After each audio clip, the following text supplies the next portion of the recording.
जनता की सेवा करना ही मेरा लक्ष्य। अन्याय और भ्रष्टाचार के खिलाफ संघर्ष रहेगा जारी। आपको बता दें कि कुशीनगर जनपद के हाटा विधानसभा क्षेत्र से आसन्न विधानसभा चुनाव में अपनी उम्मीदवारी जताते हुए युवा भाजपा नेता अभय प्रताप राव ने कहा कि जनता की सेवा करना ही मेरा सबसे बड़ा लक्ष्य है। आगामी विधानसभा चुनाव में अन्याय और भ्रष्टाचार के खिलाफ जंग मेरा प्रमुख मुद्दा होगा तथा पिछले 4 वर्षों से मैं लगातार जनता के बीच अपनी उपस्थिति दर्ज कराकर लोगों के सुख दुख में अपनी भागीदारी निभाई है। वहीं युवाओं के बल पर देश में क्रांतिकारी परिवर्तन हुए हैं और मैं हाटा विधानसभा क्षेत्र में अधिक से अधिक युवाओं को अपने हाथ जोड़कर उन्हें सामाजिक कार्यों में भागीदारी निभाने तथा अन्याय और भ्रष्टाचार के खिलाफ लड़ने को प्रेरित किया है। विधानसभा चुनाव में जनता के आशीर्वाद से यदि मैं टिकट पाकर विधानसभा का नेतृत्व करने का अवसर मिला तो हाटा विधानसभा क्षेत्र को एक मॉडल विधानसभा क्षेत्र के रूप में विकसित किया जाएगा, जिसमें स्वास्थ्य और शिक्षा की सुविधाएं प्रमुख रूप से शामिल होगी। किसानों नौजवानों की समस्याओं का निराकरण कराना मेरी प्राथमिकता होगी तथा गन्ने किसानों की समस्याओं के हित का पूरा ख्याल रखा जाएगा।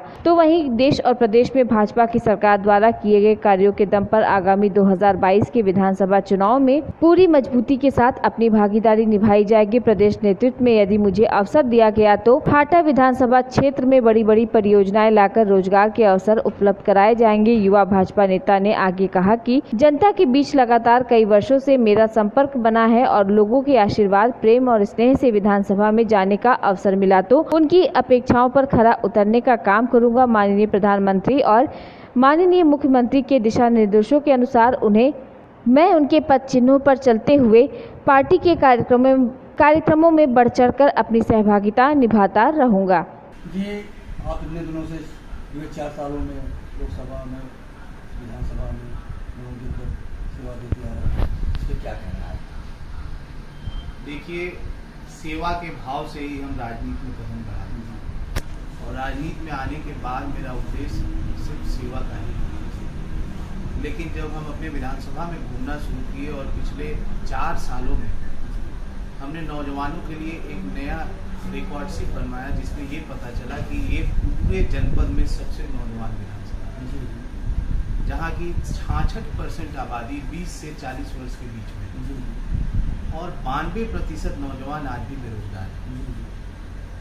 और ये सच्चाई जानने के बाद पिछले 4 सालों में लगभग 150 नौजवानों के लिए हम लोगों ने रोजगार की भी कुछ व्यवस्थाएं बनाई, जैसे HDFC बैंक, एक्सिस बैंक में तमाम जगह जो नौकरियां निकलती हैं उसे प्रदेश भर में जहां भी हमारे परिचित लोग एक आध लड़के 2-3 लड़के कहीं ना कहीं मिलकर व्यवस्था बनाया जाता है। युवाओं में आपके प्रति बहुत ज़्यादा लोकप्रियता देखी जा रही है। आप जहाँ जाते हैं युवा वहाँ दौड़ के पहुँच जाते हैं, लोग पहुँचते हैं। युवाओं के साथ साथ महिलाएं भी, चाहे पुरुष भी, सब लोग आपकी पूछ करते हैं, तारीफ करते हैं। इसका क्या कारण है?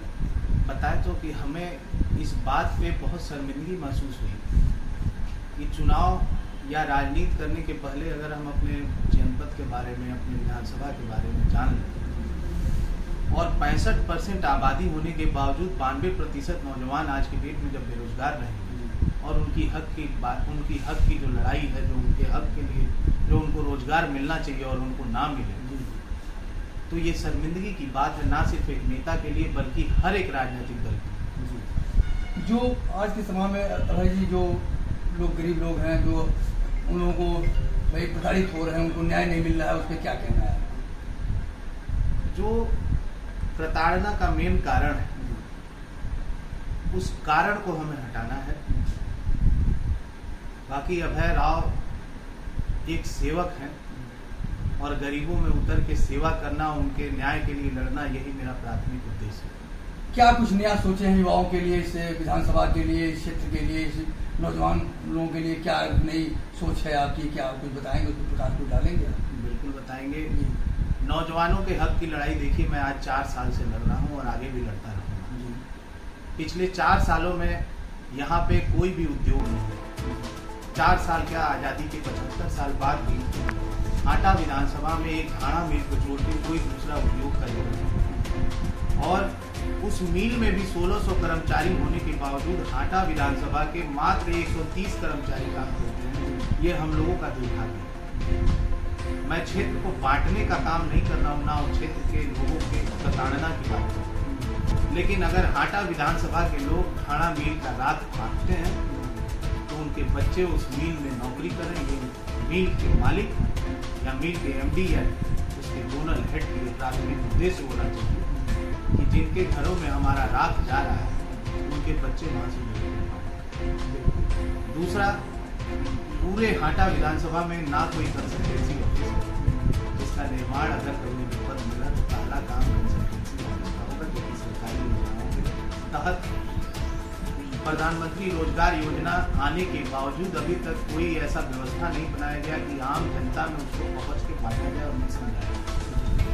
आप लोगों के बीच में जा रहे हैं, क्या जो ये सम्मान मिल रहे हैं, प्यार मिल रहे हैं, आगे आप क्या जो आगे क्या करना चाहते हैं? जैसे जो विधानसभा का चुनाव आ रहा है 2022 का, क्या आपका राय है, कुछ बताएंगे आप? देखिए, लोगों का सम्मान और प्रेम जो मुझे मिल रहा है उसका मात्र एक कारण है मेरी सच्चाई।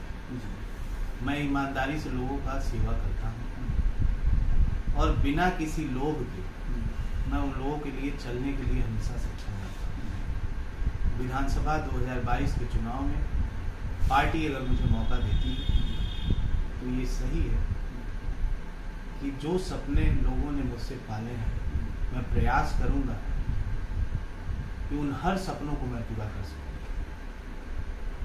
बाकी लोगों के दुलार और प्यार का एक और कारण है कि अभय राव राजनीति में आने के पहले भी जिन लोगों से जुड़े उन लोगों के लिए हमेशा मैं जुड़ा रहा, उनके लिए लड़ा, उनके हक की लड़ाई में लड़ा।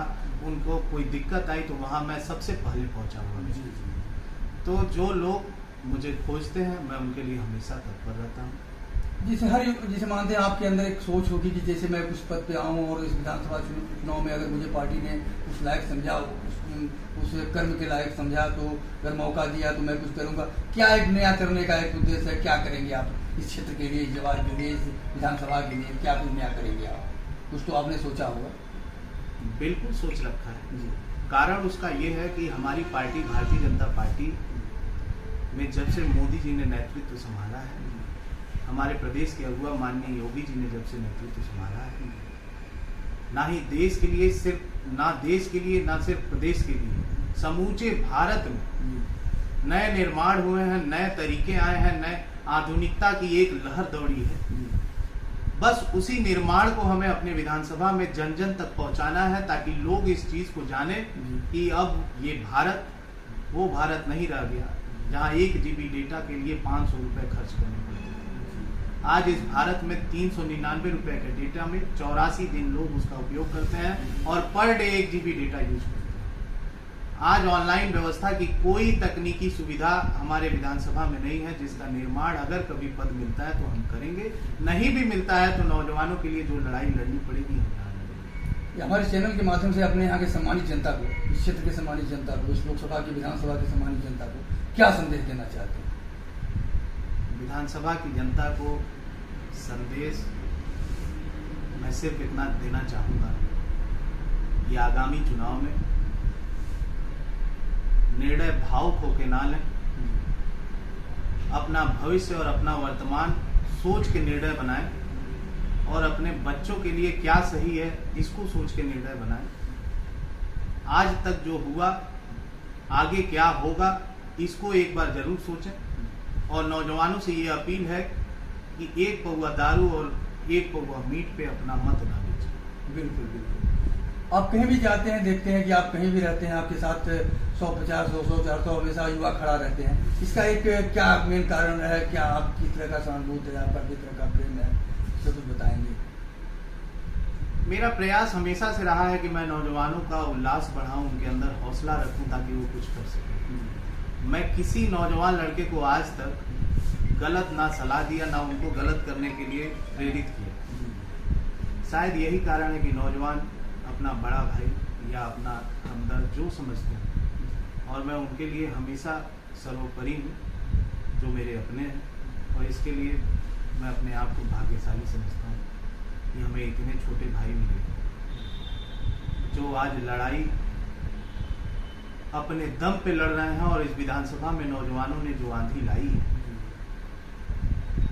उसका व्याख्यान कोई इंसान नहीं कर सकता है, क्षेत्र की जनता इसे कुशीनगर से रविंद्र मणि त्रिपाठी की रिपोर्ट, TV1 इंडिया न्यूज।